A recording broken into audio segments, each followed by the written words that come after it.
모든 사람이 호적하러 각각 고향으로 돌아가매 요셉도 다윗의 집 족속인 고로 갈릴리 나사렛 동네에서 유대를 향하여 베들레헴이라 하는 다윗의 동네로 그 정혼한 마리아와 함께 호적하러 올라가니 마리아가 이미 잉태되었더라.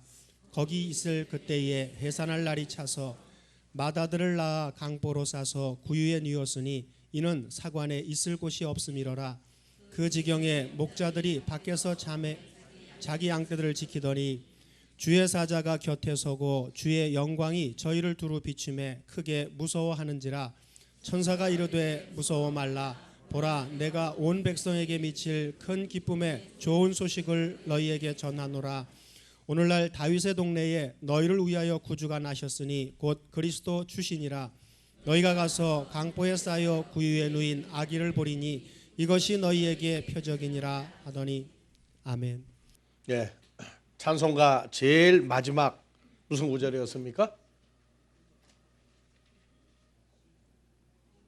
모든 것을 더하리라. 예, 2012년은 모든 것을 더해주는 해입니다. 이 모든 것이 하나님의 자녀들을 더하여 주시리라. 하나님의 뜻을 더하여 나타내리라. 2012년은 우리가 아버지 앞에서 받은 말씀이 모든 것을 개혁하는 해입니다. 개혁이라는 얘기는 다 바꾸는 해입니다.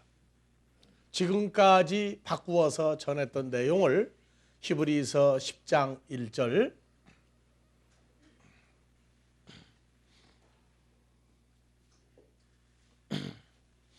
율법은 다 같이 봉독합시다. 장차오는 좋은 일의 그림자요 참 형상이 아니므로 늘 드리는 바와 같은 제사로는 나오는 자들을 언제든지 온전케 할 수 없느니라.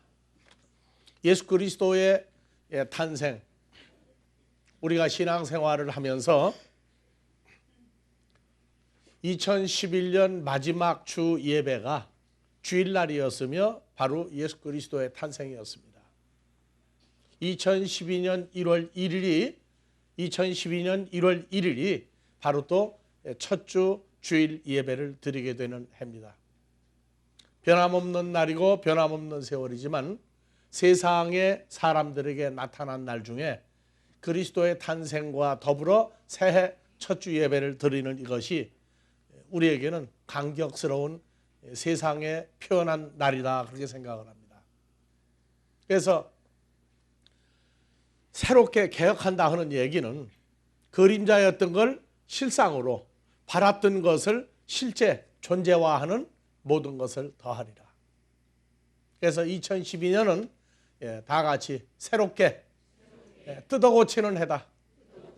새롭게 완성하는 해다. 그래서 우리가 지난 11년 크리스마스에 바로 누가복음 2장 1절 이하에 예수 그리스도의 탄생을 놓고 구약은 기다림이었습니다. 기다리는 것을 새롭게 완성하는 해. 이것이 12년이라고 봅니다. 그래서 누가복음 2장은 마태복음 2장과 더불어 마태복음 2장에서 예수 그리스도의 탄생을 이야기했습니다. 그래서 마태복음 2장은 예수님의 탄생을 구약의 그 많은 세월을, 수천 년 역사를 압축한 말씀이, 기다림이 나타났다. 그래서 마태복음 2장 1절 이하에 헤로드 왕 때에 예수께서 유대 베들레헴에서 여기 태어나셨죠? 태어났어요. 태어났는데 동방으로부터 박사들이 예루살렘에 이르러 말하기를, 다 같이요, 유대인의 왕으로 태어나시니가 어디 계시뇨? 우리가 그에게 경배하러 왔다 그랬습니다. 근데 그때 이스라엘 땅을 다스리고 있던 자는 로마 황제였고 총독 빌라도였고 이방인의 출신 헤롯 왕이 지배하던 때였습니다. 그런데 난데없이 와서 유대인 이 유대를 다스릴 왕이 어디서 태어나느냐고 얘기하니까 헤롯은 이방인이고 빌라도도 모릅니다. 이게 무슨 소리냐? 그럼 나 말고 왕이 또 태어난다는 얘기냐? 그렇게 생각을 했어요.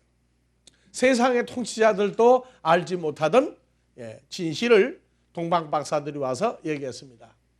그래서 유대인의 왕으로 태어나신 이가 어디 계시냐? 우리가 동방에서 그 예수를 경배하러 왔다 그랬습니다.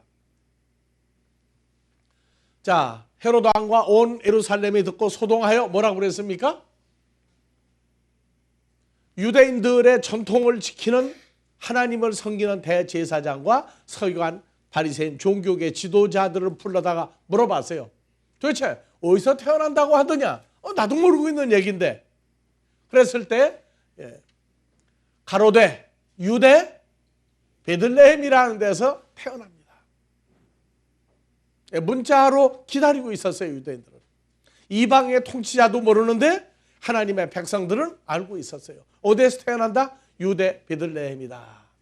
그래서 이미 선지자들로 이미 기록을 해온 사실이다. 뭐라고 그랬습니까? 유대 땅 베들레헴아. 그래서 베들레헴을 구약에서는 지명에다가 의인화시킨 내용을 집어넣었어요. 베들레헴아, 유대 고을 중에 내가 가장 작지 않다. 유대 고을이 번역이 잘못됐어요. 유대 총독, 유대를 다스리는 자 중에 베들레헴에서 태어나는 예수 그리스도는 가장 작은 자가 아니라 가장 큰 지배자다. 그 얘기를 했습니다. 기다림을 나타내는 것입니다. 누가복음 2장에서도 기다리고 있었던 내용을 태어나는 배경을 썼어요. 어디에 태어난다고요? 베들레헴이라고. 2012년도는 개혁하는 해라고 했어요.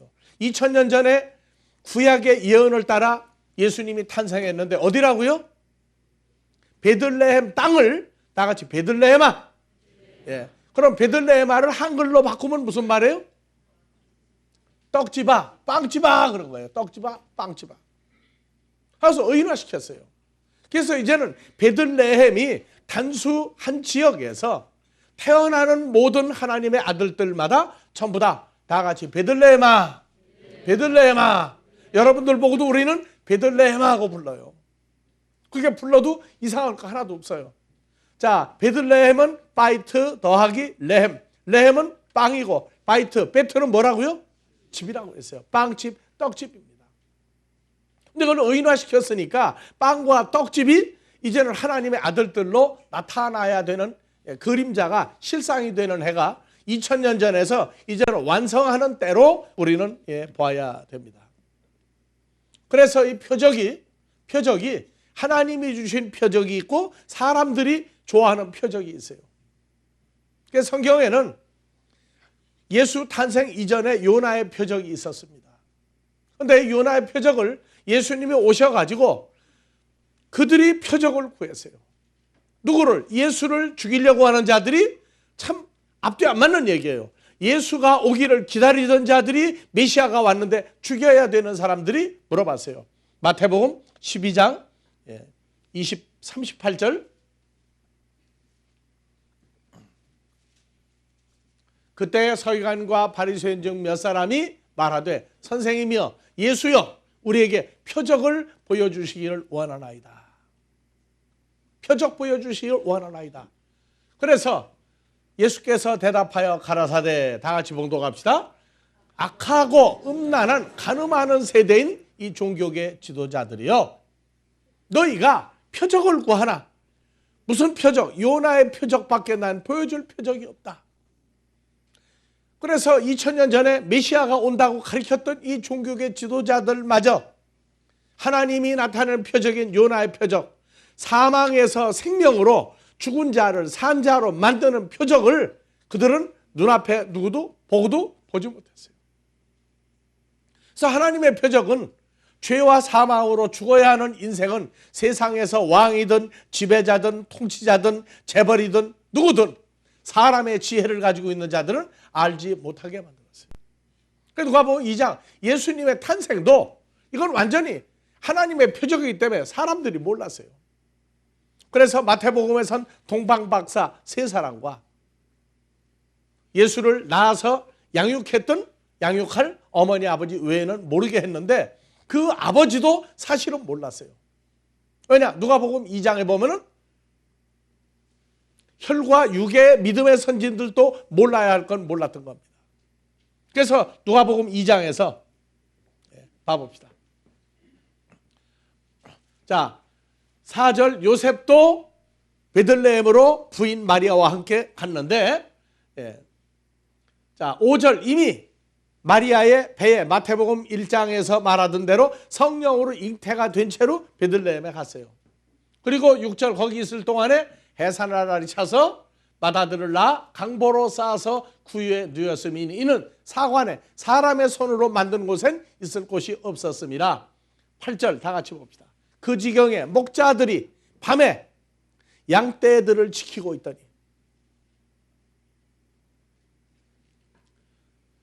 밤에 자기 양떼를 지키고 있던 자들은 알았어요. 누가? 하나님이 주신 표적인 예수님이 태어날 것을 천사들이 알려줬어요.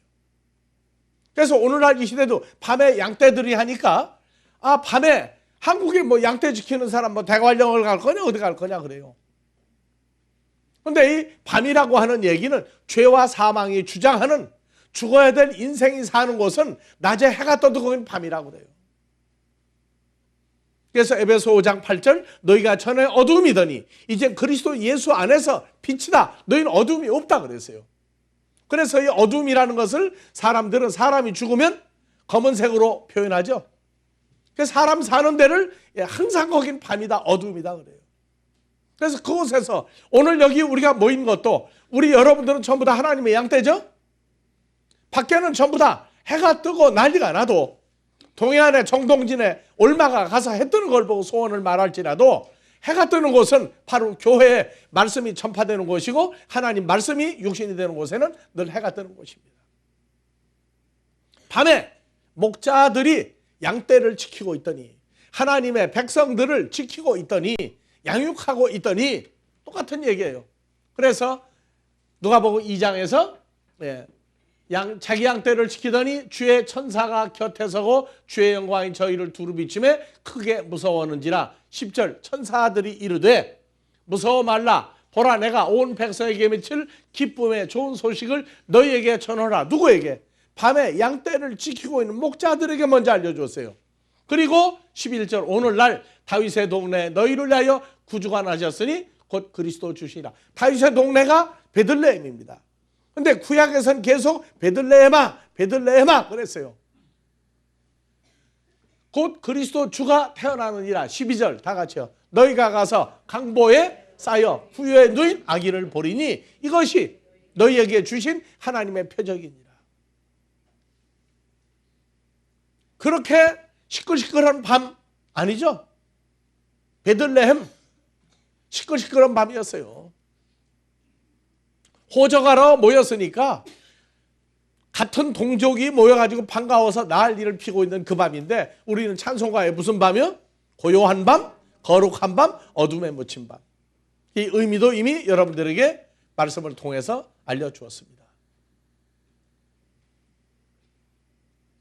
예수님이 태어나던 그 크리스마스는 어떤 이방 사람들은 그래요. 그날에 뭐 어떻고 저떻고 하니까 그날 하면 안 된다고.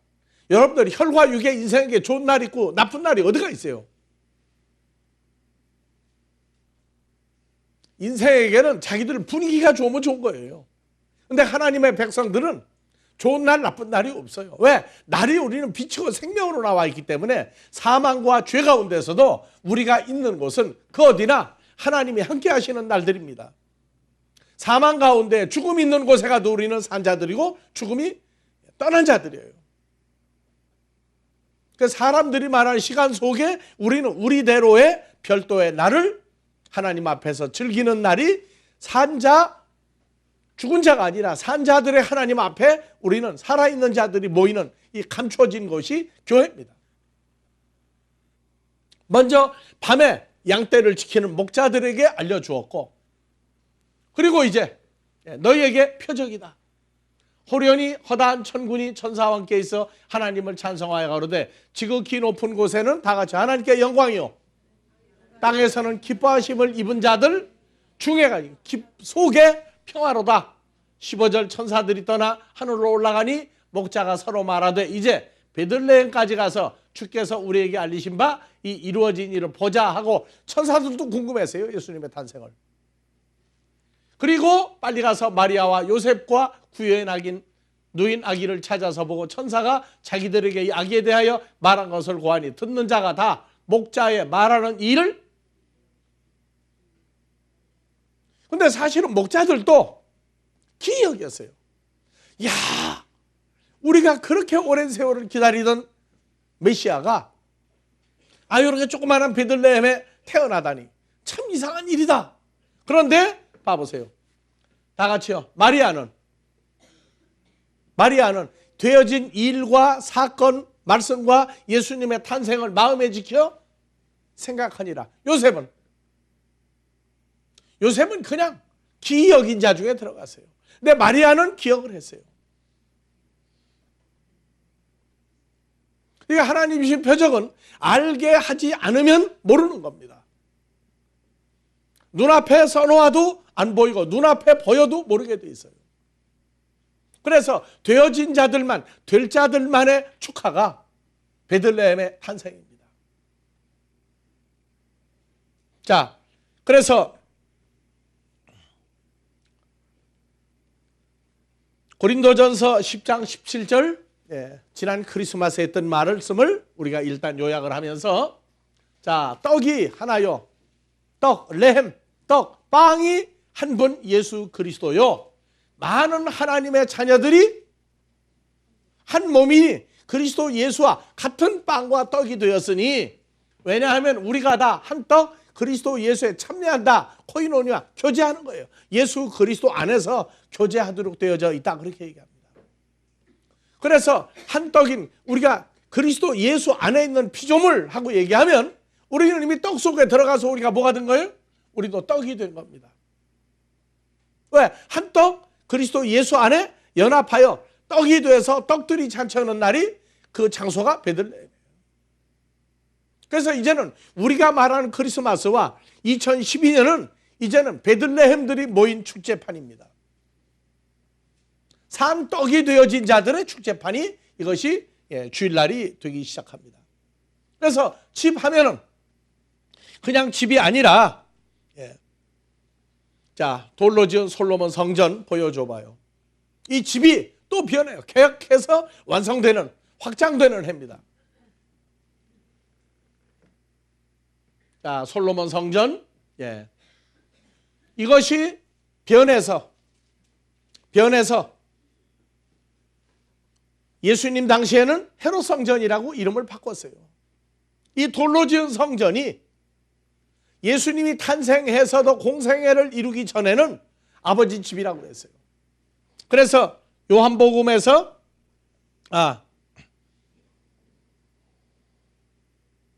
요한복음 2장 16절 비둘기 파는 사람들에게 이르되 이것을 가리켜 여기서 가져가라. 내 아버지 집, 무슨 집이었죠? 솔로몬이 돌로 지었던 그 헤롯 성전을 가리켜 장사하는 집을 만들지 마라. 장사하는 집을 만들지 마라. 자, 그리고 이제 요한복음 2장에서 계속 나갑니다. 제자들이 성경 말씀에 주의 돌로 지은 성전을 사모하는 열심히 예수 그리스도를 상키리라 죽음에 이르기란 말을 기억하더라. 19절 예수께서 대답하여 가라사대 너희가 이 성전을 헐어라. 내가 사흘 동안에 일으키리라. 그래서 아버지 집이 뭘로 바뀌어요? 유대인들이 가로되 이 성전은 46년 동안에 우리가 계속 지금 손보고 있는 성전이거늘 내가 3일 동안에 일으키겠느냐 하더라. 그러나 예수는 다 같이요. 성전된 자기 육체를 가리켜 말하더라. 아버지 집이 돌로 지은 성전이 뭘로 바뀌었어요? 베드로전서 2장 4절 보배로운 산돌이신 예수에게 나와 예수님이 살아 움직이는 돌로 바뀌었다고 써놨어요. 그리고 이제 2장 5절 너희도 산돌같이 예수로 말미암아 신령한 살아있는 하나님의 집으로 너희가 바뀌지 않느냐. 그래서 예루살렘에 돌로 지은 성전이 아버지 집이 돌로 지은 성전이 산돌인 예수 그리스도의 부활체로 바뀌었어요. 그래서 오늘날 우리를 가리켜 성경은 뭐라고 얘기하냐? 너희가 하나님의 집이 아니냐. 너희가 하나님 집이 아니냐. 그래서 예수님이 산 떡으로, 산 돌로, 우리도 주로 말미암아 산 떡이 되고 산 돌이 돼서 어떻게 보면은 하나님의 살아있는 집이 되고 어떻게 보면 살아있는 떡들이 된 겁니다.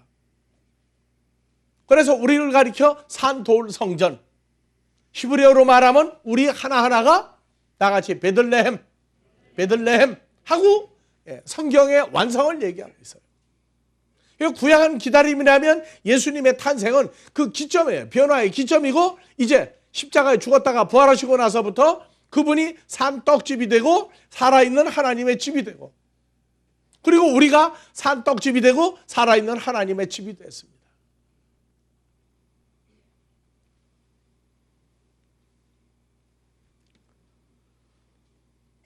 누가복음 2장에서 이것을 기억을 했느냐 못했느냐. 자, 누가복음 2장에서 45절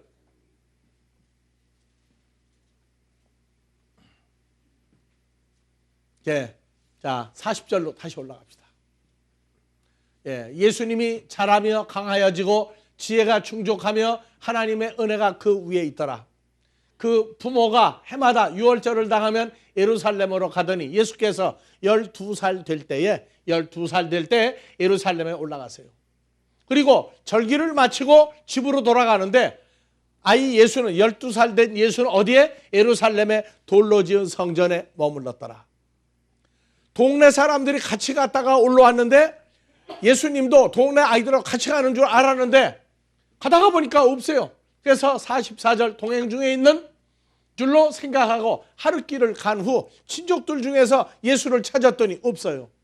그래서 45절 만나지 못함에 찾으면서 46절 사흘 후에 예루살렘 돌로 지은 성전에서 만난 즉 예수님이 그 성경을 가르치는 선생들 중에 앉으사 다 같이 저에게 듣기도 하시고 묻기도 하시니 듣는 자가 예수님의 입에서 나오는 모든 말씀들이 야 지혜롭고 기이하다.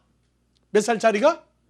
12살 된 예수님과 성경 얘기를 하는데 우리말로만 기똥차게 얘기하는 거예요. 야 그럼 어떻게 저렇게 똑똑하냐 12살짜리가. 자 48절 마리아와 요셉이 부모가 보고 놀라며 모치는 가로되 아이야 어찌하여 이렇게 아니 3, 4일을 찾고 헤매도록 했느냐. 49절 예수께서 가라사대 어찌하여 나를 찾으셨나이까. 나 예수가 내 아버지 하나님의 집에 내가 있어야 할 걸 모르셨나이까. 자 그런데 50절 마리아와 요셉 부모는 깨닫지 못하였더라. 여러분들은 아까 요한복음 2장을 읽어서 다 같이 묻습니다. 깨달았습니까?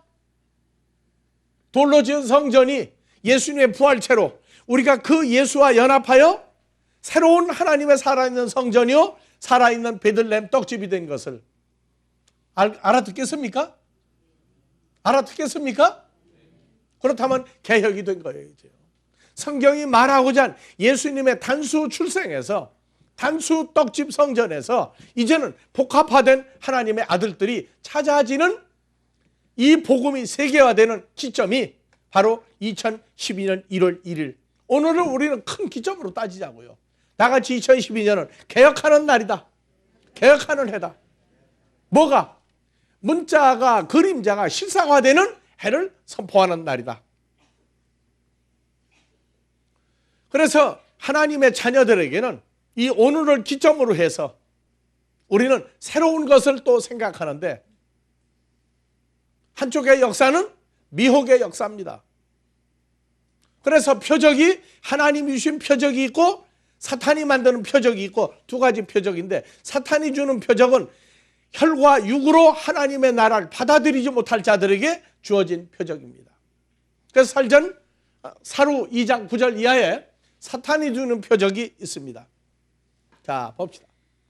악한 자 옛뱀마귀 사탄이 와서 사탄의 역사를 따라 모든 능력과 표적과 거짓 기적과 불의의 모든 속임으로 멸망하는 자들에게, 하나님의 자녀들에게 아니라 멸망하는 자들에게 이 표적이 나타납니다.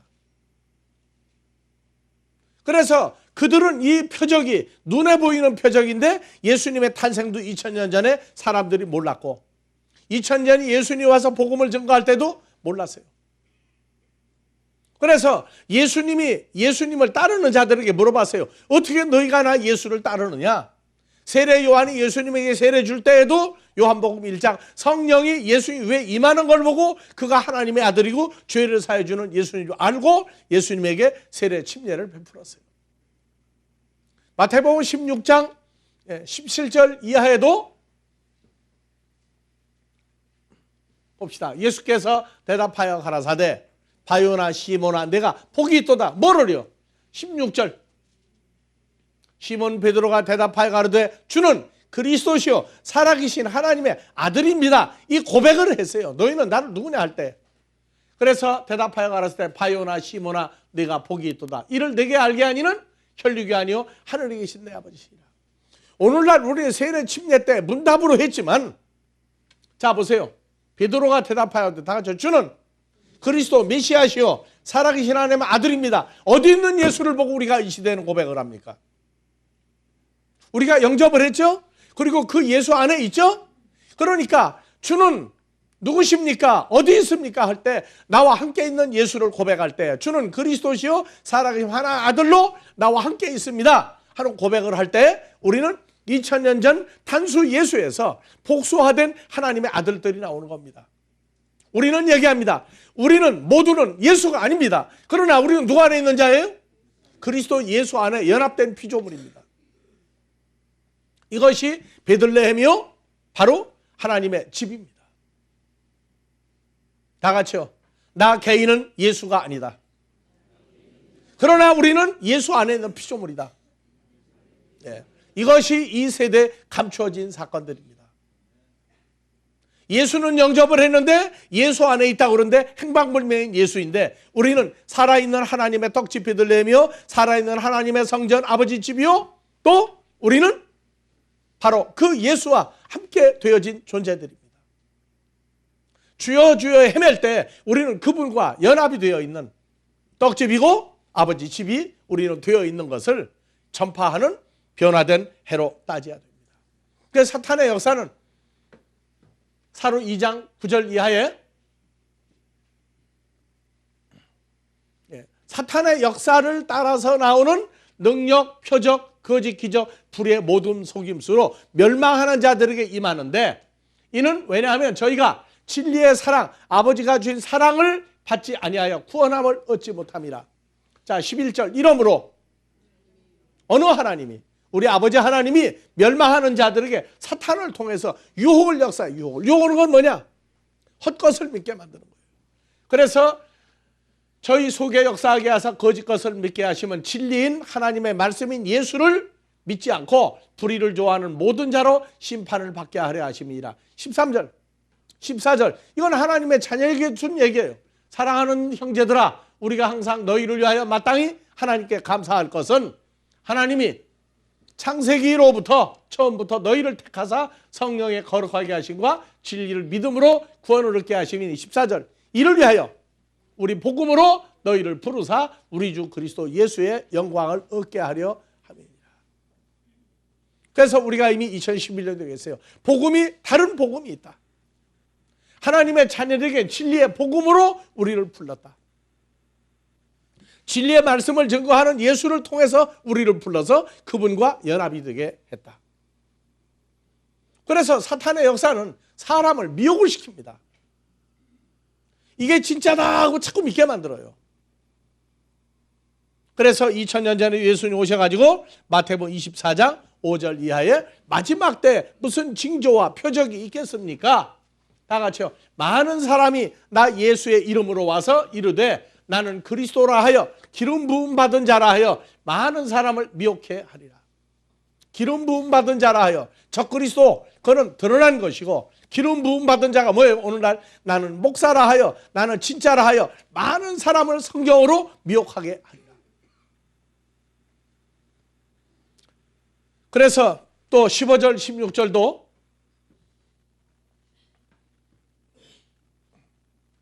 그러므로 너희가 선지자 다니엘의 말한 바 멸망에 가정하는 것이 거룩한 것에 선 것을 보거든 읽는 자는 깨달을지인지. 어디로 도망하라? 유대에 있는 자는 산으로 도망하라. 어디에 있는 자만 산으로 도망하라? 유대에 있는 자가 이게 안 풀리는 거예요. 유대에 있는 자가 안 풀리니까 마지막 때라고 해가지고 높은 산으로 자꾸 도망가도록 만들어요.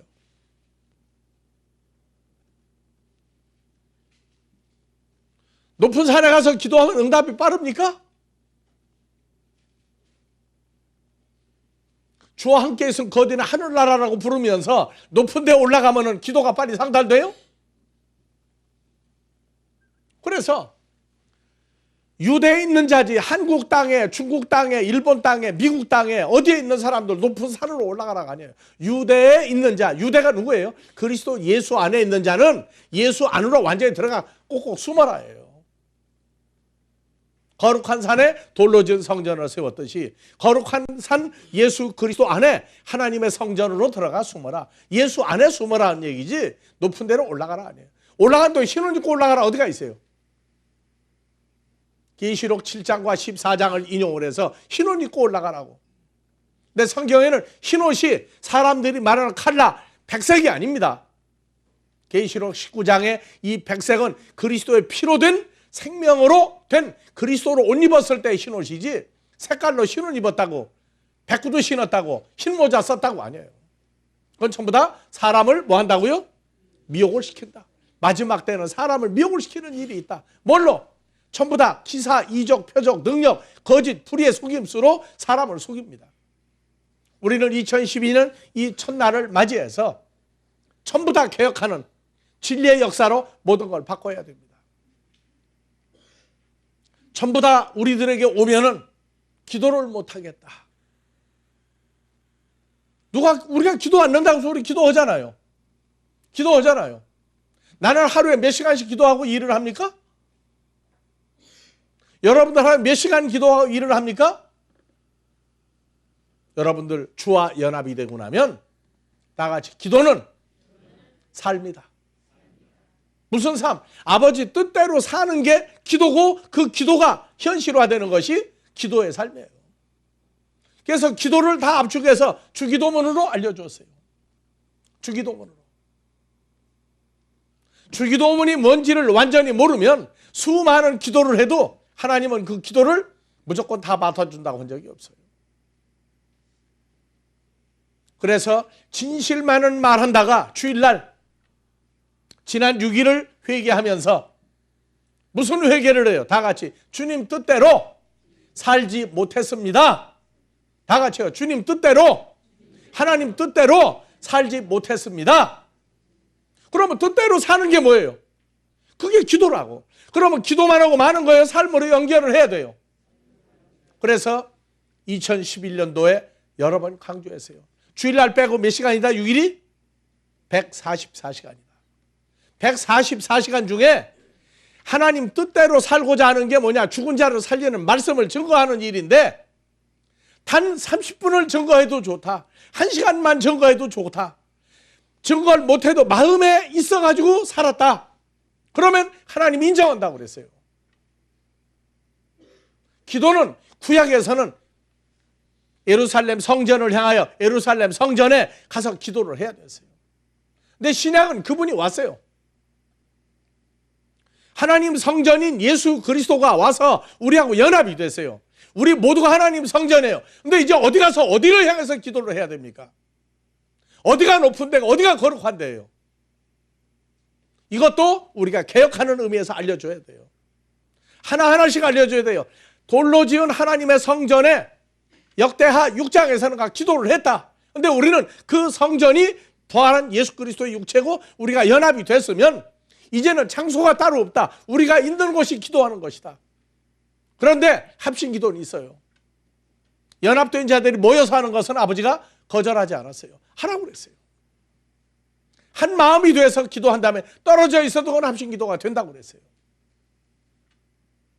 그래서 기도도 구약에서는 모든 것이 모형입니다. 그래서 하나님의 선물 2011년도에 여러 번 얘기했어요.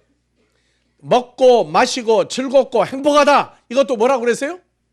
사업을 해서 수입도 누가 만들어주는 거다? 여호와 하나님이 만들어준다고 그랬어요. 그 여호와 하나님 이제 우리와 하나가 되세요. 그러면 그렇게 해달라고 기도를 어디 가서 어떻게 해야 될 거예요? 그런데 아직도 육신에 속하여 주의 십자가 사건을 떠나서 아직도 또 말씀 듣다가 옛날로 또 돌아가는 사람들이 있어요. 근데 그들도 나무라지 말라고 그랬어요. 왜? 다시 율법으로 갔다가 돌아오는 사람들이 또 있은즉 나잘난 박사들도 계속 그가 여기를 떠나는 날까지는 말씀을 증거하라고 그랬어요. 그래서 모든 것을 그래서 사무엘상 2장 7절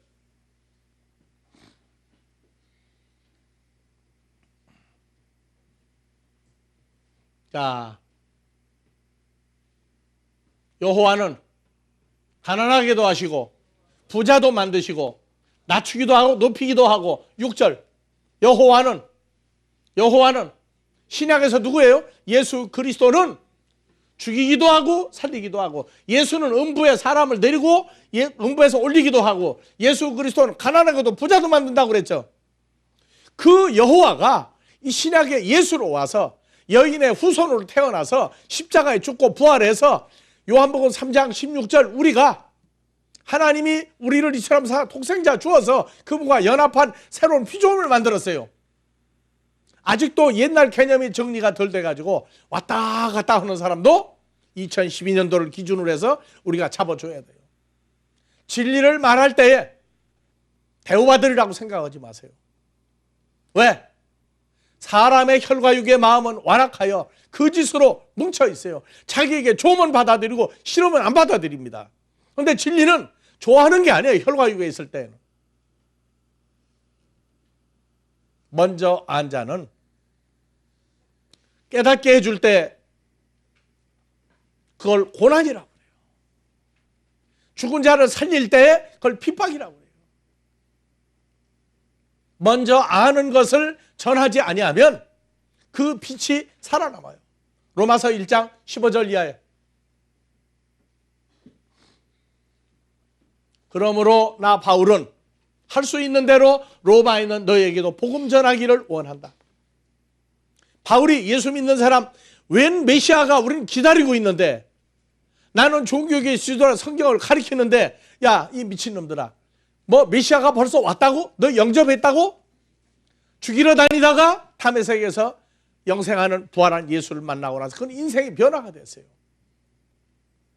지금도 수많은 사람 메시아가 온다고 그러는데 영접한 예수 그리스도 예수 안에서 새로운 피조물을 만드는 예수를 지금도 확정하지 못하고 있어요. 왜? 미혹당해가지고. 그럼 진실을 말할 때 대우받으리라고 생각하지 마세요. 그래서 나는 할 수 있는 대로 할 때 그리스도 예수와 연합한 우리는 할 수 있는 대로 로마에, 서울에, 미국에, 영국에, 중국에, 소련에, 아프리카에 있는 사람에게 우리는 복음을 전해야 돼요. 복음이 다른 복음 없어요. 에베소 2장 5절 6절 7절 3장 5절 6절 7절 이제 하나님의 거룩한 사도들과 선지자들에게 성령으로 나타내신 것 같이 다른 세대에서는 하나님의 아들이 아닌 사람들의 아들들에게는 이 복음을 진짜를 알려주지 않았다. 이것도 눈에 가리운 거고 귀에 가리운 겁니다. 그래서 하나님의 아들들에게 준 복음은 다 같이 이방인들이 복음인 예수로 말미암아 그리스도 예수 안에서 같이 그리스도 예수 안에서 함께 후사가 되고 함께 지체가 되고 함께 약속에 참여하는 누구 안에 있는 그리스도 예수 안에 있는 존재를 만드는 것이 7절 이 복음입니다. 육신적으로 형통하고 뭐가 어떻고 그거 전부 다 예수를 영접한 사람들에겐 다른 복음이라고 해요. 사람들을 죽이고 살리고 높이고 낮고 그 만들었던 분이 이제 우리와 한 떡이 됐어요. 한 베들레헴들이 됐어요. 한 하나님의 집이 됐어요. 우리는. 그래서 그것을 아니라고 하고 기다리고 있는 자들에게 우리는 복음을 증거할 빚진 자들입니다.